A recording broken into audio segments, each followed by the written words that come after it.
everybody. Welcome to HardAssetsInvestor.com. I'm Mike Norman, your host. My guest today is Scotty George, chairman of Pasquier Asset Management. Pasquier, I love saying that. Scotty, welcome. Thanks, Mike. Good to be back. Thank you. So let's get right into it. I mean, we're seeing another very scary period in global financial markets. It sort of looks a lot like 2008, maybe, I don't know, 1987. What do you make of it? Well, the comparison to 97 is you'd have to elongate the timeline. 87 was quick, down, and dirty. It was sufficient to get a lot of the naysayers out, get a lot of the new money back in. 2008 was driven by credit, ostensibly. So we have an element of credit in this market, but we really have a lack of equity market participation. And so to that extent, this is new. Nothing is ever new. But is that all it is? A lack of equity market participation? What are the underlying factors, the basic conditions? Is it, I mean, because just a month and a half ago, things looked pretty decent. We're looking at decent global growth, at least in Asia, emerging markets, South America, us muddling along here at about 2%, maybe a little bit less. Europe sort of flattish, but not negative. Suddenly now things look kind of bleak. Well, the difference is exactly the timeline that you just defined. What I'm going to ask you to do and your listeners to do is to broaden that aperture into, let's say, a 3, 5, or 7-year time horizon. If that's the viewpoint, if that's the lens through which you're looking, then we knew this was going to happen. So it's not about March, it's not about the rally off of '09. It's about all of the elements, the constituents which made up for this market to be too expensive, too highly leveraged, the consumer to be too highly tapped, and in effect for this to be both credit and equity driven by the fact that nobody is willing to play the game anymore. So no matter what the commercials look like with, you know, as they say, the vineyards and the beachfront homes, nobody is willing to play, and therefore you have a trapdoor through which the market is likely to fall. I'm not going to say that it's precipitous. It won't be an 87 down and dirty. This is a long timeline, a timeline which in my view began sometime around 2006 when the markets just became hyper expensive. So it went from an overvaluation sort of peaking process, and now how much of it do you think is policy? For example, I look around, you look in Europe, austerity, economies that have gone from, you know, slow growth to no growth. Right. You look here now, maybe the imposition of austerity here in the United States. How much of it is policy, and are we just going in the wrong direction? Well, let's leave politics aside, but let's talk about monetary policy first. Monetary policy expanded the market base. Monetary policy made money so inexpensive, so cheap to borrow, that anyone could gain access to it, from corporations to individuals.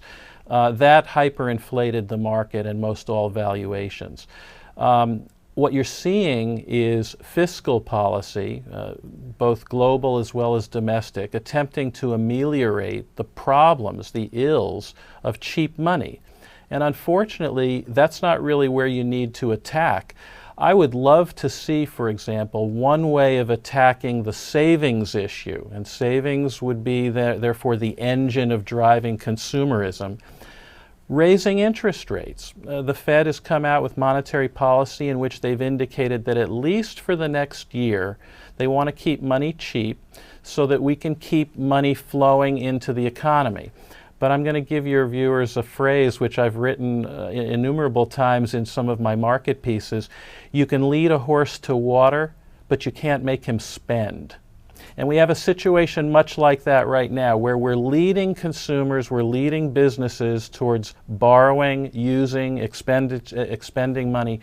But unfortunately, the psychology just isn't there, which is sufficient to get people over that hurdle. And that's why I'm saying that this aperture, this lens through which I'm viewing what's occurring in the market is not from March, but it's from where we were 3 or 4 years ago to where we may be 2 or 3 years hence before we see any real cyclical or what I call secular generational change in the market. Yeah, I mean, there's an acute shortage of demand is the way I see it. Yes. And I mean, I don't necessarily think higher interest rates, because all it's doing, it just shifts money from the debtors to the creditors. Correct. Right? Correct. There's no net new creation. I mean, it just goes to one other constituency within the economy. Right now, as you pointed out, some entities are benefiting from lower rates, corporations who can borrow, individuals who are able to borrow. Not a lot of them are. Right. You raise the rates, then the net amount of money doesn't change. It just shifts to a different group. No question about it. Let's talk about this phenomenon really that's been going on, I think, and the only market that's been performing is gold. Right. How do you feel about gold? Well, I think that it's too expensive.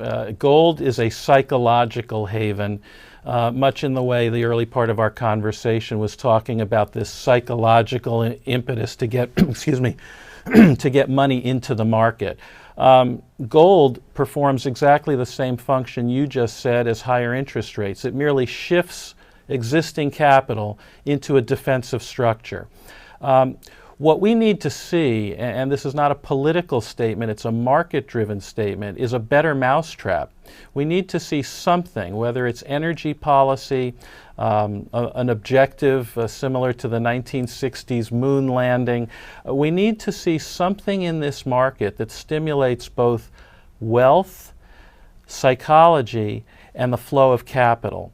And if we can get that, and I don't know what that is, I know what we need, but if we can get that demand, if we can get that better mousetrap, all of a sudden you've opened up a spigot which could change the dynamic of the market. So it falls back on policy again. I'm with you. I mean, I don't see from the leadership that we're going to get anything of that nature, although we could. I mean, you could have a giant infrastructure investment program. I mean, in the trillions. We certainly need it here in the United States. Or you could see something like a suspension of the payroll tax, which would put a lot of money into people's pockets, and they'd have the ability to go out, pay mortgages, pay for groceries, but I just don't see it. I see more of this contractionary sort of policy. Now, how, as a money manager, as an investment manager, how are you positioning yourself right now? Well, defensively, I would. No question, defensively. I mean, the only sector in our universe which is showing a modicum of performance is the utility sector, both water stocks as well as electric utilities. They always have the ability to raise rates. They pass those rate increases on to their end users, but net, it maintains profitability. Their share prices have been relatively flat, but when you combine dividend yield with flat share prices, at least you're positive for the year. On balance, however, if you look at the majority of other sectors, with the exclusion of gold or the basic materials as a rule, all the market sectors are tending down, and are tending down quite strongly. So, you get back to this gold question. It really doesn't matter that you've made a lot of money in gold, because if you make it and you lose it, and you make it and you lose it, and you keep going through this cycle of gain. But you think the cycle's going to play out like that? Oh, there's no question. I think that a lot of these minerals, these precious metals, are overvalued for their value. They're undervalued for their psychological component. What would be the component. catalyst that would cause people to suddenly see it that way? To see gold that way? To see it like they want to cash out, and to cause it to go back down. Well, our clients are cashing out of gold. Oh, there's no question. I mean, look, how much have we made already? You don't want to be too greedy about this. What I look for in my work as a quantitative scientist is where the probabilities of upside potential reach their highest.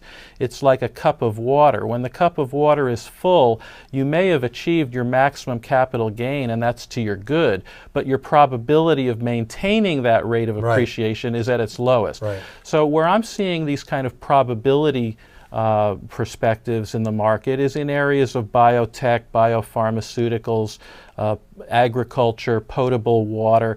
We're really looking again at a very long-term horizon. Do I see these sectors moving? No. But do I see the probabilities? When you say long-term horizon, what is that, 10 years? Well, 10-year to 20-year would be a generational cycle. And in the same way that we saw a 20-year bull market where we went from no market participation in the late 70s to full market participation in the late 90s into 2000, what we're looking to do is try to capture a similar paradigm where the markets have ultimate possibility. I would think we need to go through perhaps another 2 years of market decline. And there are going to be strong sectors within that decline. There's going to be gold played. There's going to be individual market strength in technology. But you're not going to see full participation in the market, the type of breadth that we need to gain momentum, to gain capital gains probabilities for another 2 years until we get this worry and this ennui built out of the market. And so just quickly, for commodities, for raw materials, how do you view that right now? Well, I think quite strongly. I mean, there's only so much of it to go around. You can't build something that doesn't exist. Energy, timber, copper, soybeans, cotton, all the commodities look strong in a secular sense, but right now they're all extremely overvalued in the short term. So continue buying dips, I would guess. Sounds good. Scotty George, thank you very much. That's it for now, folks. Thank you for joining me. See you here next time. This is Mike Norman. Bye-bye.